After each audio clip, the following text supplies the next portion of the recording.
Munnar bus അപകടത്തിൽ മരിച്ച 3 വിദ്യാർത്ഥികൾ ഇൻക്വസ്റ്റ് നടപടികൾ പൂർത്തിയായി. അല്പസമയത്തിനകം അടിമാലി താലൂക്ക് ആശുപത്രിയിലാണ് പോസ്റ്റ്മോർട്ടം. രാഹുൽ വിജയൻ അവിടുന്ന് ചേരുന്നുണ്ട്. രാഹുൽ, നാടിനൊന്നാകെ വേദനയായൊരു സംഭവമാണ്. എപ്പോഴാണ് പോസ്റ്റ്മോർട്ടം കഴിഞ്ഞ് കുട്ടികളുടെ മൃതദേഹങ്ങൾ വിട്ടുകൊടുക്കുക? ഏത് രീതിയിലാണ് അവരവരുടെ നാടുകളിൽ, വീടുകളിൽ സംസ്കരിക്കാനുള്ള ഒരുക്കം? രാഹുൽ,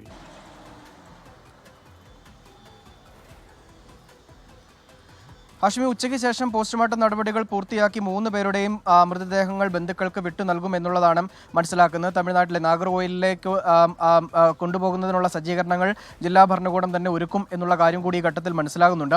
ഇന്നലെയാണ് നാഗർകോയിൽ സ്കോട്ട് ക്രിസ്ത്യൻ കോളേജിൽ നിന്ന് വിനോദസഞ്ചാരത്തിനെത്തിയ വിദ്യാർത്ഥികളടങ്ങുന്ന സംഘം സഞ്ചരിച്ച ബസ് മൂന്നാർ മാട്ടുപ്പെട്ടിക്ക് സമീപമുള്ള എക്കോ പോയിന്റിനടുത്ത് അപകടത്തിൽപ്പെട്ടത്. ഈ ബസ് ഡ്രൈവറുടെ അശ്രദ്ധയും പരിചയക്കുറവും ഈ അപകടത്തിനിടയാക്കിയെന്നുള്ളത് ഇന്നലെ തന്നെ കണ്ടെത്തിയതാണ്.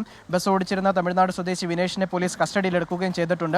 അലക്ഷ്യമായി വാഹനം ഓടിക്കൽ, അതുപോലെ തന്നെ മനഃപൂർവ്വമല്ലാത്ത നരഹത്യാ കുറ്റം എന്നിവ ഈ ഡ്രൈവർക്കെതിരെ ചുമത്തിയിട്ടുണ്ട്. ഇന്ന് അറസ്റ്റ് രേഖപ്പെടുത്തി കോടതിയിൽ ഹാജരാക്കും എന്നതടക്കമുള്ള കാര്യങ്ങൾ പോലീസ് പറയുകയും ചെയ്തിട്ടുണ്ട്. ഇനി 22 പേർ മൂന്നാർ ടാറ്റ ആശുപത്രിയിൽ ചികിത്സയിലുണ്ട്. അവരെയും ഇന്ന് തന്നെ തമിഴ്നാട്ടിലേക്ക് കൊണ്ടുപോകുന്നതിനുള്ള നടപടി ഉണ്ടാകും എന്നുള്ളതാണ് അറിയാൻ കഴിയുന്നത്. ഹാഷ്മി, രാഹുൽ വിജയനാണ് വാർത്തയുടെ വിവരങ്ങൾ നൽകിയത്.